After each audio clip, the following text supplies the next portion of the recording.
Good morning. Welcome to CEDA's Global Matters live stream on driving critical change in Australian cities. My name's Andrew Barker and I'm Head of Research at CEDA, the Committee for Economic Development of Australia. As we speak about cities today, we should recognise that all of our Australian cities are located on important Aboriginal lands. So today I'm joining you from Brisbane on the lands of the Yagara and Turrbal people, and I would like to pay my respects to their elders past, present and emerging. I'd like to extend a warm welcome to those joining us online today. Thank you for joining us, and to welcome our panellists. And today we're lucky to have three excellent and expert panellists. John Batten, Global Cities Director at Arcadis, Kate Dundas, the Executive Director at the UN Global Compact, and Monica Barone, the Chief Executive Officer at the City of Sydney. So the format for today is for John to give a brief presentation on the results of the Arcadis Sustainable Cities Index 2024, including the standing of Australian cities in the rankings, which of course we're all interested in as an predominantly Australian audience, followed by a question and answer session with all of our panel. So we'd like lots of audience participation in the Q&A, and you can do this in the Pigeonhole app via the link that should be available on your screen, or you can go to ceda.pigeonhole.at and use the passcode Sustainable Cities. There you can post your own questions and also vote on the questions asked by others so we can see which topics have the greatest interest.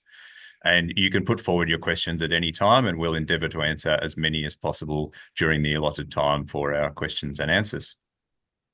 So no doubt many of you in the audience have travelled or even lived in international cities that appear in the Arcadis Sustainable Cities Index and can recognise the strengths and weaknesses of different cities that John will outline. And I look forward to a rich discussion around that, which is really interesting in and of itself. But where I'm really hoping we can get to in the discussion is also some sense of where we as Australians can learn from the strengths of other cities and how we might be able to apply some of those things here, given the unique geographical and institutional background that we, of course, have here in Australia.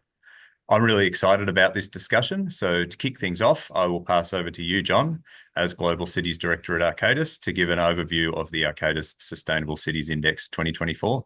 Thanks, John. Thank you, Andrew, and good day, everyone. Well, we're 2,000 days away from the maturing of the Sustainable Development Goals, and these were put forward in Rio de Janeiro some years back, and they're going to be hopefully in a large degree fulfilled when their time is up here. We counted in days to create a sense of urgency in the community of cities, to understand that our time perhaps is less than we are maybe thinking about. The Sustainable Cities Index, the latest installment being 2024, started almost 10 years ago in 2015. We publish it every 2 years. We had a COVID gap that got us from 18 to 22, but we're back in cadence now with the 2024 installment. The index continues to look at three pillars: the triple bottom line arrangement of planet, people, and profit. But since we've been at this for almost 10 years, we decided to introduce a fourth pillar called progress. So the four pillars are look at 67 metrics. That has grown considerably since 2015. And that's really a good thing, because more and more data is represented around sustainability in our urban centers, and it's more accessible. And the data that we curate is actually accessible to across the broad spectrum of users, including institutions as well as academic universities are looking at similar data. So there's a lot of interest and growth in the parameters that we're measuring. So we're 67 metrics this time, and that's what they are. And we extracted 10 of those to be looked at in the progress pillar, and I'll explain that in a few seconds here. So we rank cities as other indexes do as well. Some folks interpret the ranking as a report card, and I know cities take it quite seriously when they're ranked highly in the Economist's livability index, like Melbourne. Kate, your city takes that really super seriously. And I'm often asked in an Australian context, what's the difference between the Economist's Livability Index and the Arcadis Sustainable Cities Index? And the difference is we're measuring different things. So 37 metrics are measured. By the Economist, we're measuring 67. Our index tends to be a bit more granular. So that sort of gives you an overview of the differences between the two. And I'll happy to field a question further on that. So what's coming into view is the 100 cities and their overall rankings. Amsterdam is ranked first. I'm actually talking to you coincidentally from Amsterdam right now. So it is, if you've been here, it is quite a sustainable city, and the city really takes that profile quite seriously. We also rank the cities by the various pillars. Norway, Oslo, Norway is ranked #1 for the planetary pillar. Paris, which just had the Olympics, is obviously a great place to be, was for people ranked first. And the Netherlands for profit, Amsterdam comes in as ranked first there. So we subcategorize the cities across the various pillars and provide insights around those. And once again, we're not trying to stress the ranking bit, the report card character of the index. We're trying to call out cities who do things in a very spectacular way in these various pillars to share across our 100 cities, and to cities who do not participate in the index. So coming into view, we're going to now show where the Australian cities, we evaluated 4 Australian cities. In the past, we had evaluated a 5th one, but not for this go around. We evaluated the obvious 3 with Melbourne, Sydney, and Brisbane, but we added Perth to be evaluated as well. And Perth comes in at 25, Melbourne at 32, Sydney at 33. Frankly, I've been to Australia many times, Andrew. I know how competitive your cities are, particularly Melbourne and Sydney. And I was thrilled when they were right next to each other, because if they were separated by more than one, I would be asked why that was. So I don't think I have to endure that kind of question today, because they're literally bookending each other. And then you've got Brisbane also still very, very closely in the table there near Brisbane and Brisbane, Melbourne, and Sydney. So they're quite a tight pack there. So let's just kind of do a little bit of a deeper dive. See the ball. So the orange ball is the overall ranking, and in the 100, and then the different colored balls are the ranking within each pillar. Melbourne does quite well in the people pillar, and could do better in the planetary pillar. It's a little bit off mid table. And so there's some summaries here. I'm not going to go through all these, but I'll call out that for people, it's the highest ranking city in Australia.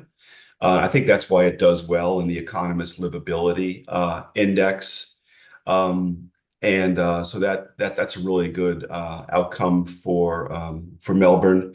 There needs to be, and I think you see this across most of the Australian cities, while there is good air quality, and there are investments in mass transit throughout these cities, the Australian cities, it's a bit late in the game in terms of the city having really been built around the automobile.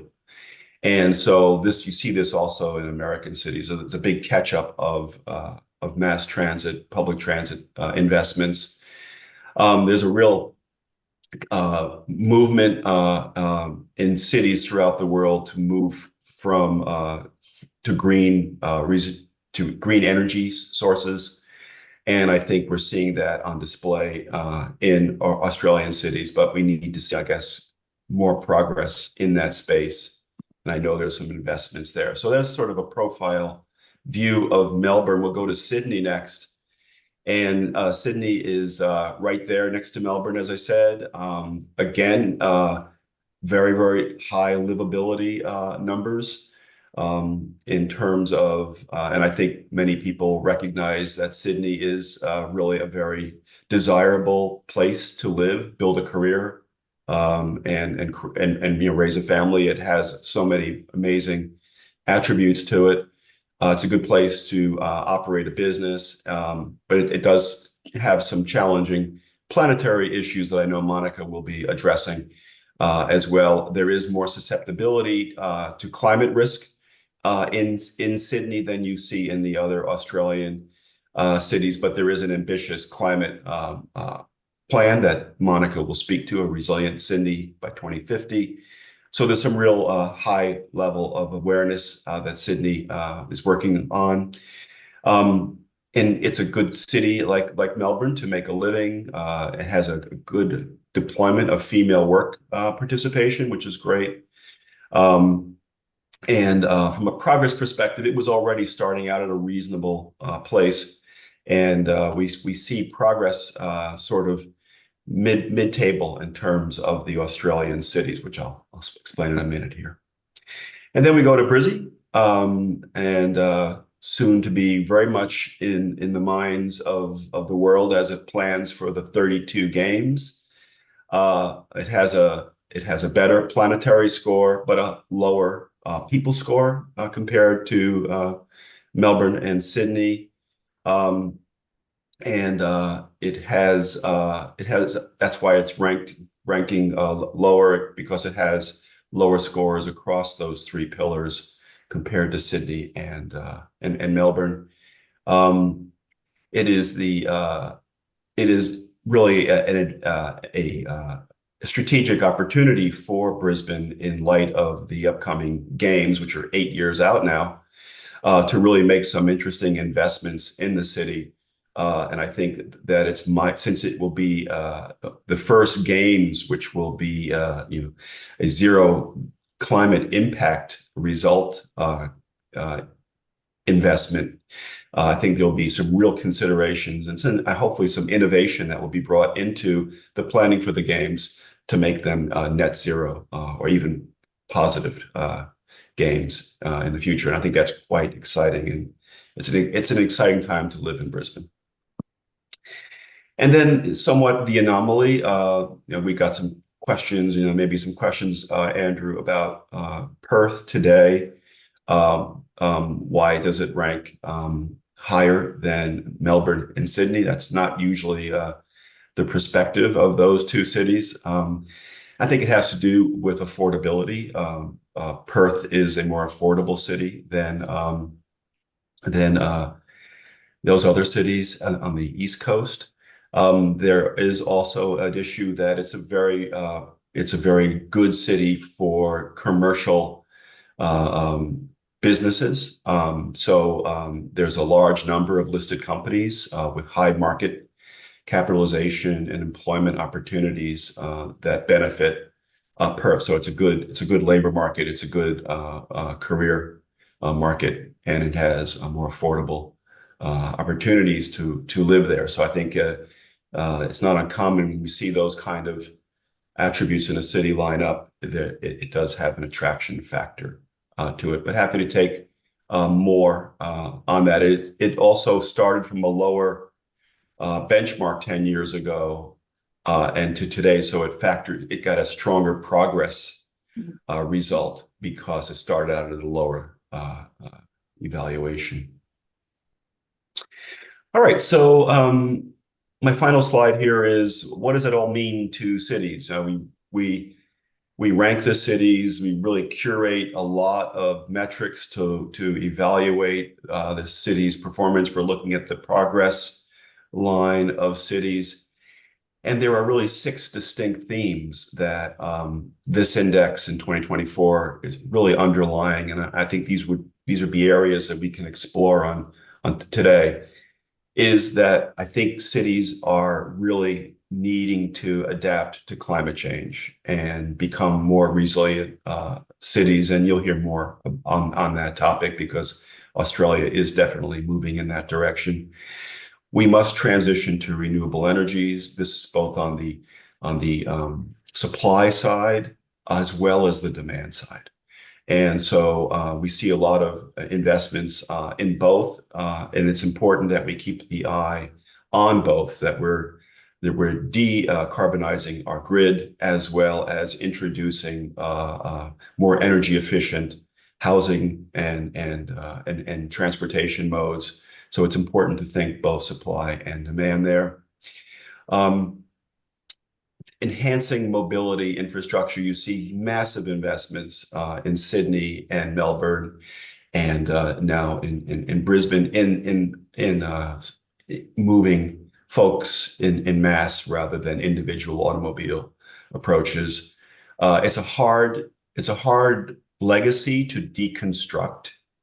A lot of the approaches that we're seeing is to decarbonize the vehicle, right? So make it become using batteries, for example, or alternative fuels and things of that kind. So that's another approach, but certainly an investment in metros and higher capacity forms of public transit is really a key point for cities. The affordability crisis is an issue that really affects the Australian cities. And I can speak a lot about that. I was in Australia some months back, and that was the hottest topic I was grilled on whenever I sat on a panel, was affordability and accessibility of housing. And you are not alone in Australia to have this as a pain point, but I think it's a particular pain point in Australia because your set-asides for affordable housing are so low compared to the world cities. So you're starting at a very, very low deficit there. And the smarter the city is, the more it's using data to make informed decisions, the more sustainable that city will operate in. And using data to innovate and operate is definitely a way of the future. So Andrew, I think I'm within time there, and I'm going to stop and send it on back to you. Thanks very much, John. Yes, that was a fantastic overview. It gives us a lot to think about, particularly those recommendations at the end. I think sets us up for a really good discussion, and I hope there'll be plenty of questions from the audience around those topics. I note you raised the interstate rivalry in Australia, so I won't ask Kate and Monica about the relative rankings of Sydney and Melbourne. But I think there's some really interesting common elements in Australian cities as well, high energy consumption, fossil fuel reliance, but also some real opportunities to improve our transport. In Brisbane, where I am, you talked about this opportunity of innovation for the games, and that includes improving transport. So plenty of great opportunities there. You mentioned at the start, of course, that it's only 2,000 days until the 2030 deadline for the Sustainable Development Goals. So on to you on that topic, Kate, of the Sustainable Development Goals, which are Australia meeting and which ones are we struggling with? And does this sort of help explain our strengths and weaknesses in the Sustainable Cities Index that John talked about? Thanks, Andrew. Thanks for having me. It's great to be here. I'm joining you from the lands of the Wurundjeri people in Melbourne, and pay my respects to elders past and present, and extend those respects to any First Nations colleagues with us today. I grew up in Glasgow, and I've lived and studied in Leeds and Paris, and now living in Melbourne. So it was really interesting for me to look at the rankings and reflect on my lived experience in all of those places. Okay, on to the SDGs. As you are all very aware, the SDGs are a set of 17 global goals created by the United Nations in 2015, and they're part of the 2030 Agenda for Sustainable Development, and aim to tackle major challenges that we see across all of these cities: poverty, inequality, climate change, etc. And we like to think of them as a blueprint for global peace and prosperity. 193 countries agreed to the SDGs. These multilateral agreements are extremely hard fought and hard won. So when we talk about reimagining the SDGs, that is a very big job to get everybody back on board. The other really useful thing about the SDGs is the fact that they remind us that everything is connected. For example, progress on climate action has direct influence on progress on things like gender equality.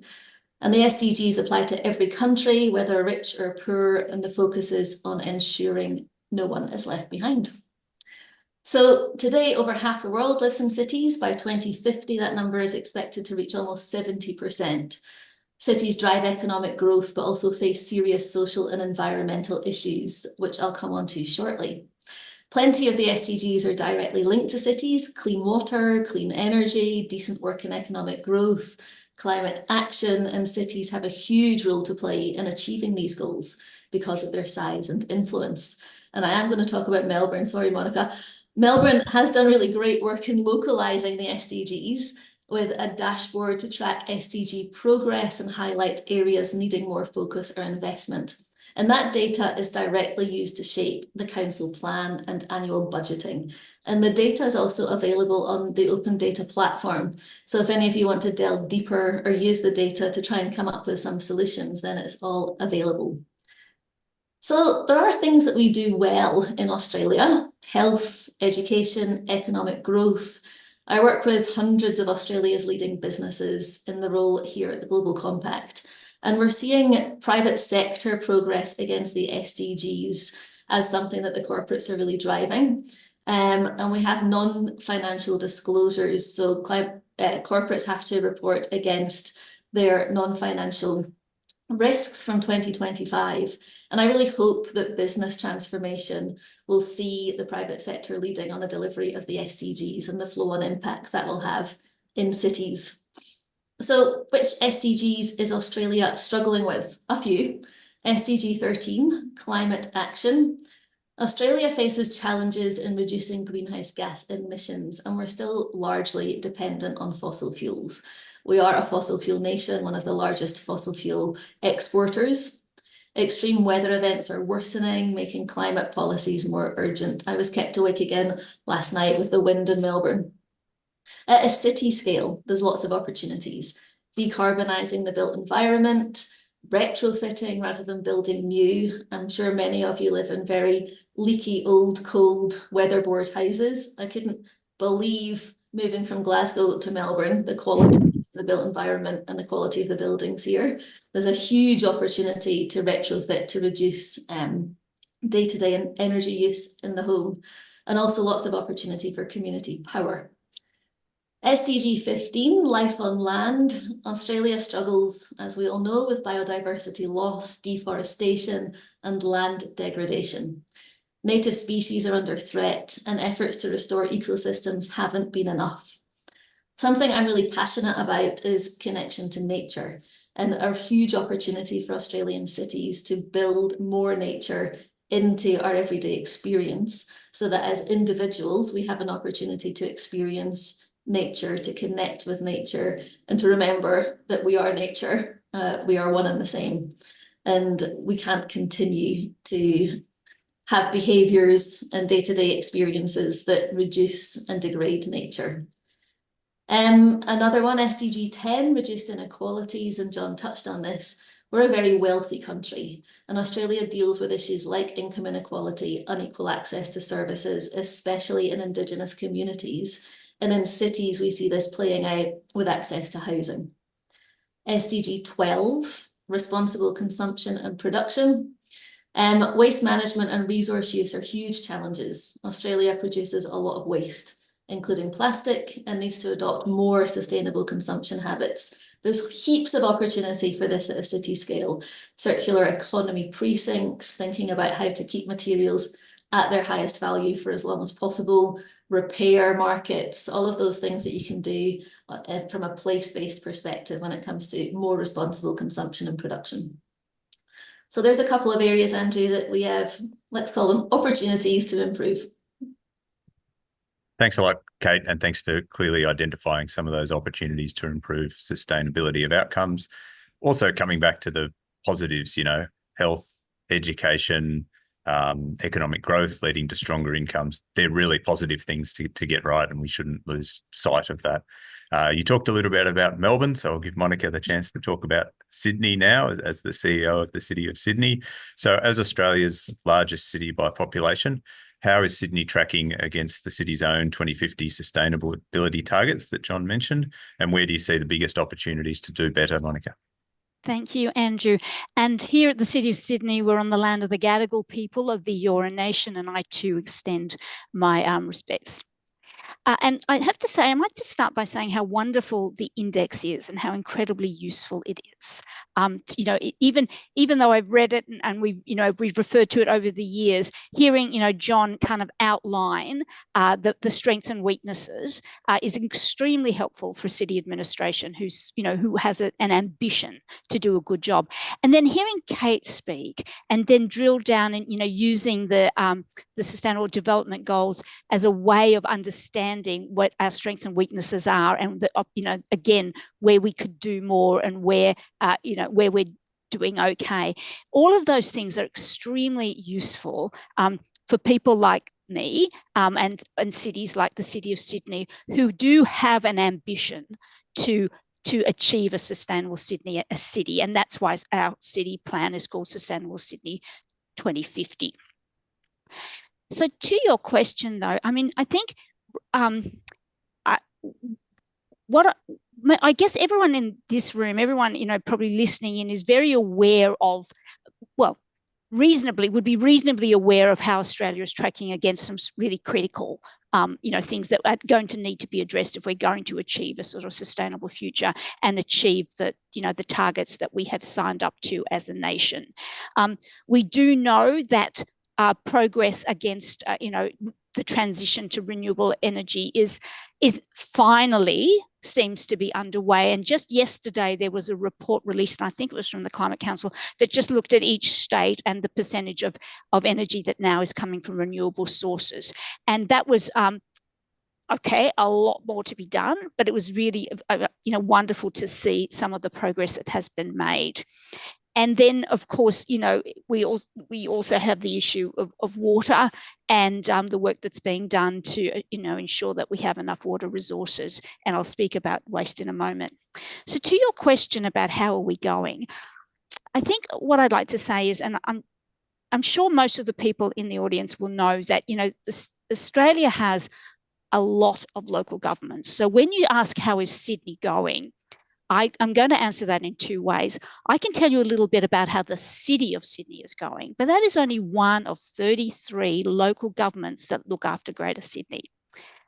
And so the City of Sydney is doing okay because the City of Sydney started applying, itself to this challenge, nearly 20 years ago. And so we set targets 20 years ago, and we set about doing the things that we had that were within our control to do to address these issues.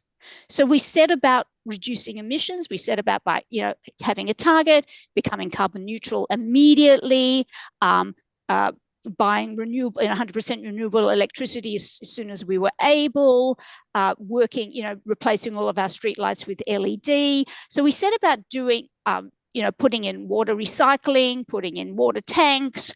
We set about doing everything that was in our power to make sure that our organisation met the targets. But we also knew that we needed to do everything we could to influence the performance of the city itself. I'm talking about the City of Sydney. Right, so the City of Sydney is about 240,000 residents and about 1.1 million people a day. And we did that by forming some really important partnerships. And I'll just talk about a few. So we've got four, but I'll just talk about two. One was the Better Buildings Partnership. The Better Buildings Partnership is the members of represent about 50% of all the commercial building stock in Sydney, and they partnered together, to achieve those targets, and they have achieved, fabulous goals. They've reduced their emissions intensity by 95%. They've reduced their water usage by 63%. So they, by working in partnership around improving the performance of the city, something that we could do while we waited for the supply of renewable electricity to arrive, we went about doing that. The second program that I'm going to talk about is Smart Green Apartments, because that's the program that we do with people who live in multi-unit dwellings, and we work with them and their strata communities to do everything that they can to improve the performance of their strata communities. And we give them grants to have their assessments done, and then support them to sometimes get grants, but really the assessments show them the business case of improving the performance of their building. So we did the things that we could do. We did the things that we could do to influence and work with people in the built environment in our city. And across the City of Sydney local government area, since we started in 2006, which was the year we began measuring, we've reduced emissions by 41%. And that's at a time when we've had a population growth of 32% and an employment growth of 33.7%. So we've had, we've added nearly more than 120,000 people. We've added hundreds of thousands of jobs, and yet over that time, we've managed to reduce emissions by 41%. But of course, about half of that is the greening of the grid, right? But we know that about half is coming from demand side. It's coming from efficiency. But I'll just talk about one other thing though. We know that that's not enough. And so 9 years ago, we became one of the Rockefeller 100 resilient cities. And the City of Sydney, was selected as one of the 100 cities, and we were funded to develop the first resilience plan for Greater Sydney. So Greater Sydney is the 33 councils of Greater Sydney, and I chair the steering committee of of Resilience Sydney. And what we do is we, consistent with signing up to a climate emergency, we work beyond our boundaries. So we work with those 33 councils to support them and to work together to achieve these sorts of improvements across Greater Sydney. And I'll just speak about one of the initiatives. When we developed our plan, we needed a database that would enable us to actually measure water emissions, waste, and now it measures canopy cover. It can tell us every EV vehicle that we have. So it's a fantastic database. We developed that database here with a Sydney-based tech company, and then we've now rolled that database and have paid for that database across Greater Sydney. So that means when we get together with our colleagues across Greater Sydney, we can have up to 300 people in the workshops, and these people can get their emissions profile down to suburb level. So you can compare, Glebe with Redfern, or Redfern with Marrickville. You can get your water profile. You can get your canopy profile. You can get, things like how many solar panels, rooftop solar panels you have, how many EV vehicles you have. So because everyone is using the same data platform, everybody can. So then we are developing place-based solutions. So if you've got a suburb with lots of roof space and no solar panels, and you've got limited resources, as a council, as Penrith did, can say, let's campaign to get people in that suburb to put on solar panels. The canopy work is fascinating because it shows, really that the City of Sydney is the only city, I think, in Greater Sydney that has increased its canopy cover over this time. And so you can see your suburbs that don't have enough canopy cover, so you can direct your effort there. So it's really using the data and the evidence to make good decisions with the scarce resources that we have, but of course with everybody collaborating and learning from each other. So probably that's the most important thing we've done to empower local government to do the best it can, really speaking to some of the great suggestions and things that Kate spoke about that we need to improve on, whilst we wait for the other levels of government to do the things that only they can do, which is deliver the supply of renewable electricity, and deliver the water infrastructure that we're going to need to be sustainable. The good news in Sydney with the water is that over the last 20 years, Sydney Water delivers 20% of Greater Sydney's water. Over the last 20 years, there's been 1 million new people in that catchment, but water use has down 12%. And they have a great, infrastructure plan to ensure our water sustainability and resilience, but, it needs to be invested in. And the final thing I'll say is, when it comes to waste, that's a disaster. And, Sydney, New South Wales, Sydney does not even have a land use plan for waste infrastructure. We have no waste infrastructure plan. We have about 6 years left of waste processing capacity for Greater Sydney, and that's just landfill, the worst type of land of processing, right? And we have no confirmed plans for new infrastructure. And I do look jealously at my colleagues in Melbourne who have recently, I think 9 councils recently have signed up and agreed to use a energy from waste plant. Thanks. Great. Thank you, Monica. It's really good to hear those sort of place-based examples of where they're having practical outcomes like the 41% reduction in greenhouse gas emissions and the increase in canopy. So that's great to hear. We've got quite a few questions coming in from the audience, which is also really good. And the real top 2 voted questions are getting at this issue of density. So, we look at some of these top performing cities like Amsterdam, like Copenhagen, they're a lot denser than Australian cities. So these 2 questions I sort of want to bring together.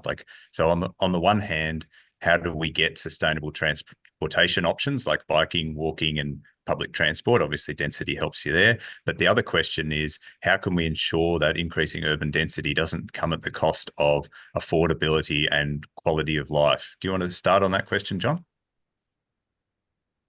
Densification is certainly something worth looking at. It's much more advantageous to densify than to sprawl.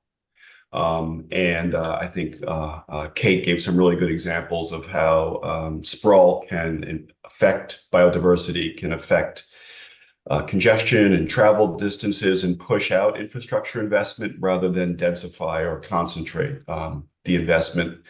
I think you're going back to Sydney and Melbourne. I think you guys are really doing the right thing to build a very high volume form of metro, mass transit within your cities. That will lead to transit-oriented development around those stations, around those arteries. And we've seen that in cities throughout the world. If you build a station, the developers will come and build out around those stations. And I've been recently to some of the Melbourne stations and the Sydney stations, and they will be transformed in 5 to 10 years in terms of development opportunities. But we need to make sure that there are also accessibility and affordability considerations for those developments. And that's really important, Andrew. And there are a number of cities that require, in order to get a housing permit, to get planning approval, you need to have set-asides in designated areas within the development for affordable units. This is an act in my city of New York. This is an active way that the city controls the availability of affordable housing stock, is when it offers a developer the opportunity to develop a city-owned site, typically a city-owned site that they'll lease to the developer. There is a requirement that affordable housing be a large component, usually in the range of 20 to 30% of the units. So the remaining ones are at market rate, and the set-aside units are affordable housing, as New York says, in perpetuity. There was a catch in years past where you could, move from affordable to market, but that loophole has been removed. So densification, absolutely. And you'll see that in transit-oriented development around transport nodes and hubs, make cities really more vibrant, but we need to be sensitive to the importance of affordability and accessibility within the densification grid. Thanks a lot, John. Monica, do you want to talk about the densification questions? Well, I mean, if you're from Sydney, but even if you're not, you will have heard, right across Australia right now, this discussion about, housing supply and housing affordability is just, absolutely top of mind. Look, that's always been our practice here at the City of Sydney. When this administration started, this is Lord Mayor Clever Moore's administration, and we developed the first Sustainable Sydney plan, we set affordable and social housing targets at 15% as 15% as a population, as a percentage of all housing. We set those targets as well as all of our broader housing targets before. I mean, the state government has only set targets now. So this was nearly 20 years ago when we set targets and we started working towards it. I think, John, you mentioned to me when we were talking earlier that, our competitor cities, the cities that are doing well, have got, that the percentage is 20% plus, right? And where's City of Sydney, our goal is 15%, but right across Greater Sydney, I think it's about 3%. So we've got a long way to go if we're going to ensure that with that densification, we also get the equity outcomes that we really need to get. Otherwise, the cities will just not thrive. But the densification is really, really important. The approach we've taken here has been exactly that. I mean, we have exceeded all housing targets in the City of Sydney, but that has not been the case across Greater Sydney. But of course, what we also have done, I think, very well is understood that the kind of license to operate comes not just from developing the housing, but ensuring the social infrastructure that is required is also provided. So, in the big urban renewal sites like Green Square, where we have we will have at the end 60,000 more residents, 20,000 jobs. We forward funded all of the community infrastructure, beautiful library, aquatic centres, childcare centres, parks, sports complexes. We forward funded, and I should say, hundreds of millions of dollars into drainage and roads and cycleways and all of those sorts of things. We forward funded a lot of that infrastructure because that was what gave us the license to operate. When people could see the beautiful neighbourhood and all of the amenity, then that made it much easier to sell to the community that we needed these dense suburbs. Thanks, Monica. Kate, on those questions, your perspective? Yeah, I mean, yes to everything that's been said. I think my observations from moving to Melbourne is historically we've done densification, very high density in the city, and then very low density suburban sprawl. Whereas the cities that rate highly are the medium density, 6 to 8 stories, so that when you're sitting in your 6-story apartment, you can still see the street, you can still have eyes on the street and have that visual connection. After trying for many years to get inclusionary zoning approved, it's very, very difficult in Australia. And there's some lessons learned from precinct development. Don't rezone the land before you've set aside the land for affordable, for open space, for transport corridors. That's just common sense. And all the basics, like, yes, do decent medium density along transport corridors or in nodes if it's train stations. Build really great, safe bike paths. One of the benefits of Australian cities is there's enough space to put in very beautiful green infrastructure. There's enough space for large parks. There's enough space to get connection to nature into cities.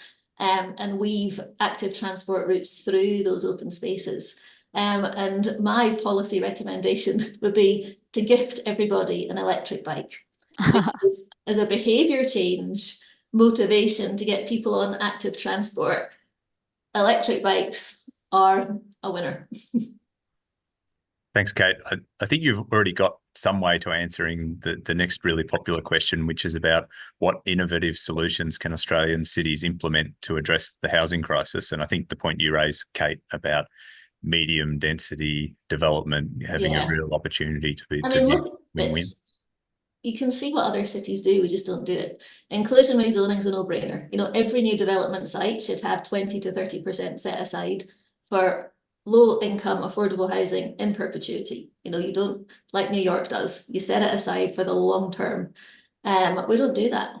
Why? Can I say, City of Sydney is the only local government in Sydney, probably, I don't know if anywhere else, that has an inclusionary zone across the whole local government area. That policy sat with the Department of Planning for nearly 5 years before they approved it. And it took 5 years before then to even be allowed to lodge it. We only support, so we only support housing, affordable housing in perpetuity, and we have sold all our surplus land to community housing providers at a discount to build affordable housing.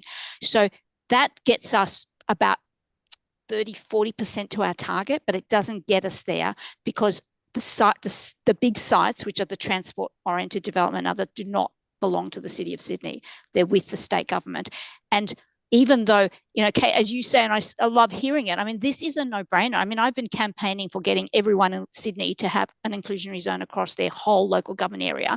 We now have about 9 councils in the city west of Sydney who have now put that up to their councils. We've been through Resilient Sydney. We've been running mayoral forums to explain how you set up a contribution scheme, how you change your LEP, all of these sorts of things to try to get this across Sydney. But we still don't have it. And as I say to every council, every time every development that you approve without that is money lost to affordable housing. Yeah. Another sort of slightly non-urban development issue that I like to play with in my mind is the inner suburban large plots. So when you've got an individual house on a 400 to 600 square meter plot and the opportunity for granny flats. So you can put additional accommodation on single dwelling land for, the biggest group of new homeless people is middle-aged women. So, granny flats. Yeah, making sure we don't have barriers to that sort of gentle densification. Yeah, gentle densification that's, that people are not going to complain about. And you drew that link to homelessness, which just underlines how really important our housing crisis is. I want to move on because I don't want to just talk about housing, even though it's really important. John, did you have anything on innovative approaches to dealing with housing before we move on? I'm hearing Kate and Monica speak. I do want to talk somewhat about governance a little bit, if I could, because I like the activism around what Monica describes. That's the Sydney is really sets goals, benchmarks against those goals, monitors progress, communicates success.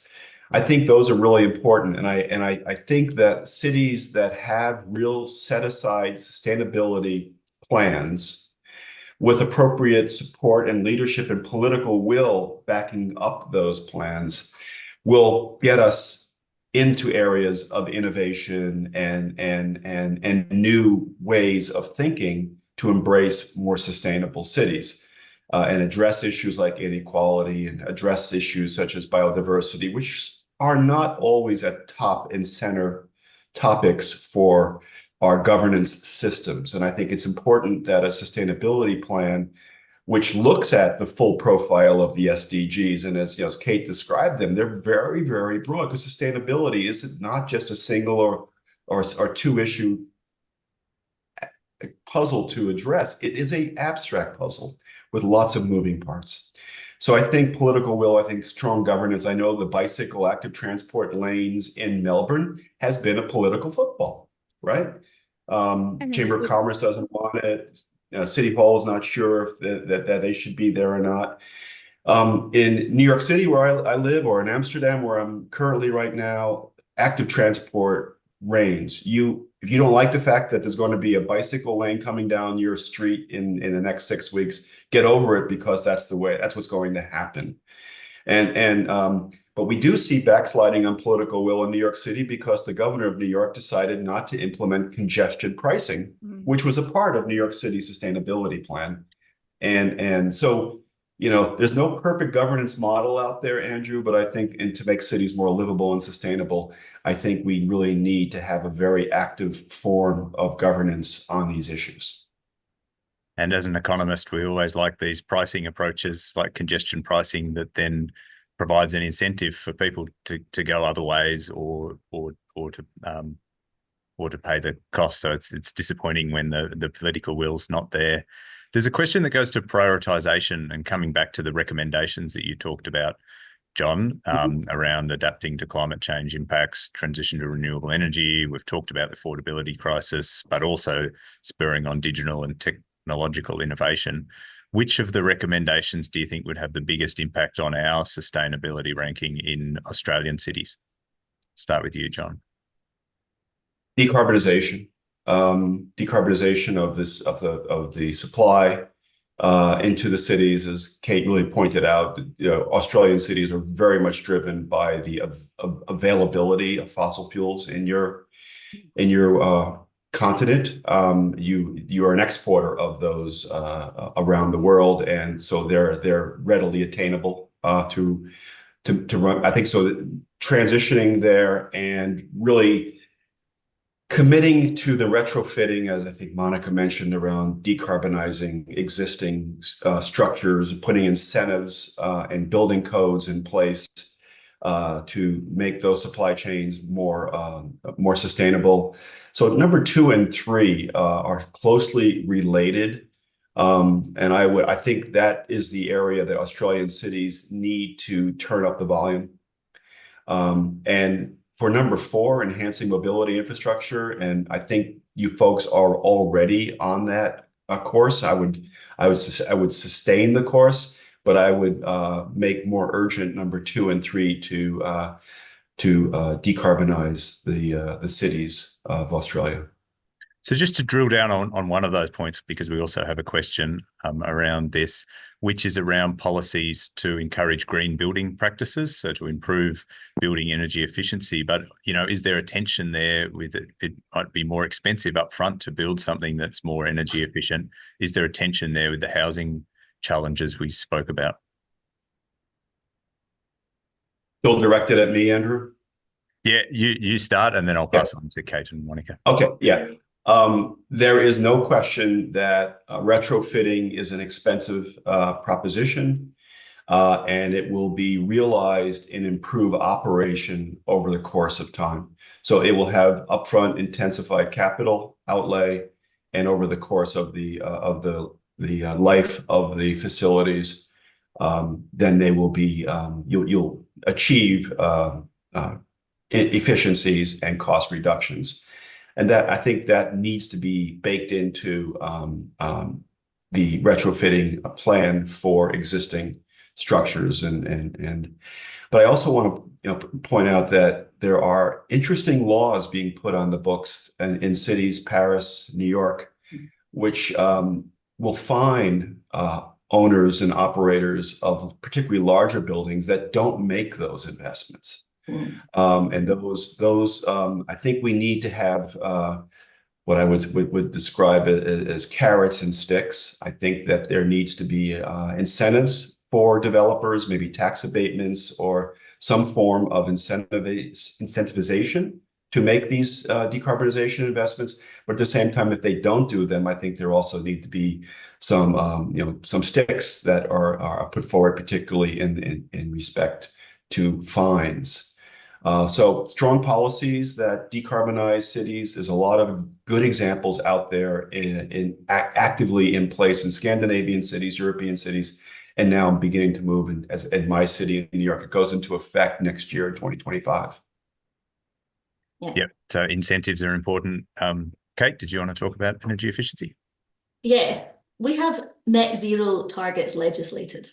So unless we improve the building code to make everything that's built from scratch zero waste, zero water, zero energy, we're going to have to retrofit it in the next couple of years. So economically, it's going to happen at some point or other. So again, we can learn from other cities. New York City has a retrofitting first policy. We could bring that in major cities in Australia.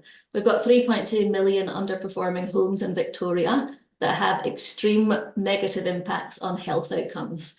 So again, the cost of retrofitting, say you spend $3,000 on a home to do some minor retrofits. You install reverse cycle aircon, a couple of curtains, do some gap filling. The benefits studies have shown are $800 per person in avoided healthcare costs. So, the economic argument is there. We invest in retrofitting, we have improved health outcomes, invest in retrofitting buildings in the city, you have improved energy outcomes, improved cost outcomes. It's sensible. Yeah, fantastic. It's not just about using less energy. It's also about getting better outcomes for people. Getting better holistic outcomes. Like, we have to remember everything's connected. If you live in a drafty home, you're going to be more unwell probably as you get older, especially if you have existing health issues. You can retrofit that home for a couple of $1,000s and have a much better quality of life and, you know, spend less on healthcare. Right. I'm going to come to the final question because I think one topic we haven't talked a lot about. Start with you, Monica, and feel free to jump back in on energy efficiency if you have anything. But one thing we haven't talked a lot about is digital and technologies. So we've only got a few minutes, but if you can give a brief response on the role that smart technologies can play in better planning and functioning of cities. I'll start with you, Monica. As I say, we've only got a few minutes. Thanks. Well, I might pass and let someone else speak about that. You go.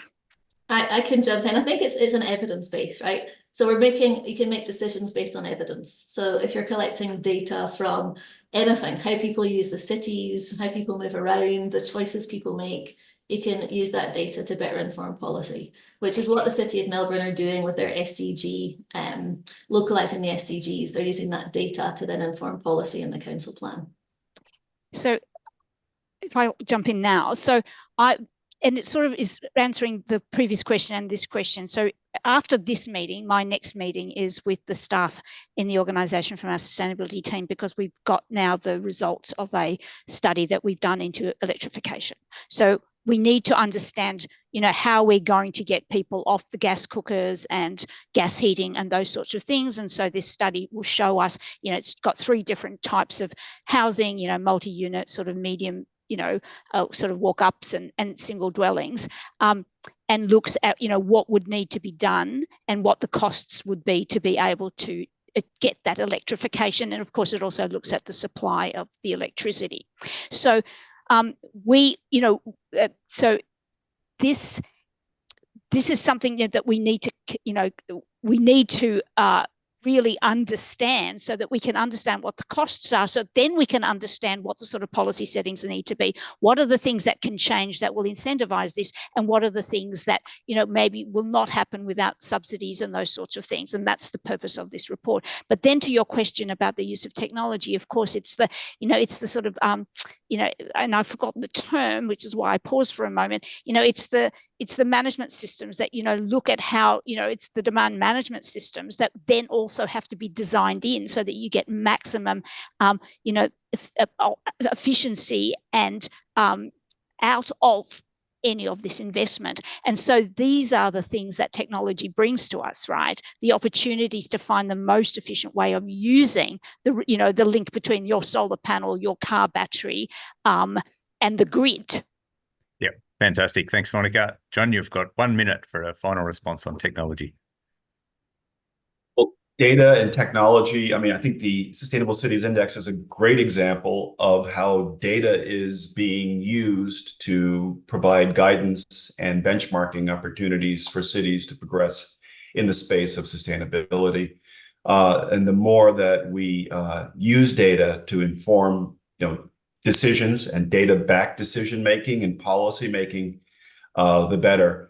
I'll make a plug for Local Law 97. That's the law in New York City that Kate just referenced, which is a very data-rich and technologically motivated piece of policy that will decarbonize the largest bits of housing stock in New York City. Check it out, Local Law 97. There's some amazing staff in the mayor's office in New York that do some great policy work. And Andrew, if I could just say one other last thing.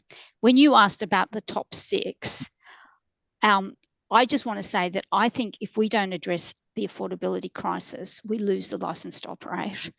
Like, if we do not tackle what people are facing and address what people are facing socially and economically, then actually our ability to influence all of this is greatly diminished. So I think number 5 is our biggest challenge in the cities. Yeah, that's a great point. We need to bring people along. So that's really important. So we have heard about some positives moving in the right direction on mass transit, some real opportunities as well to reduce energy usage and reduce our reliance on fossil fuels, but some real opportunities to move forward there that we talked about, and recognizing that a lot of these investments are in long-lived assets, so we need to get on and do it now. I'd just really like to thank John, Kate, and Monica for sharing your insights and expertise. There's a lot more to the discussion that I'd like to talk more about, but we're out of time.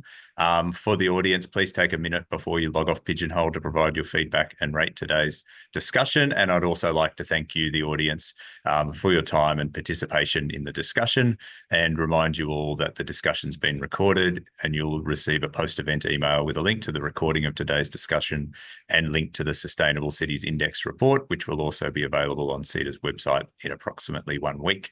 You can stay in touch with upcoming discussions via ceda.com.au, where you can also register for CEDA's upcoming events. And thank you all. Please enjoy the rest of your day.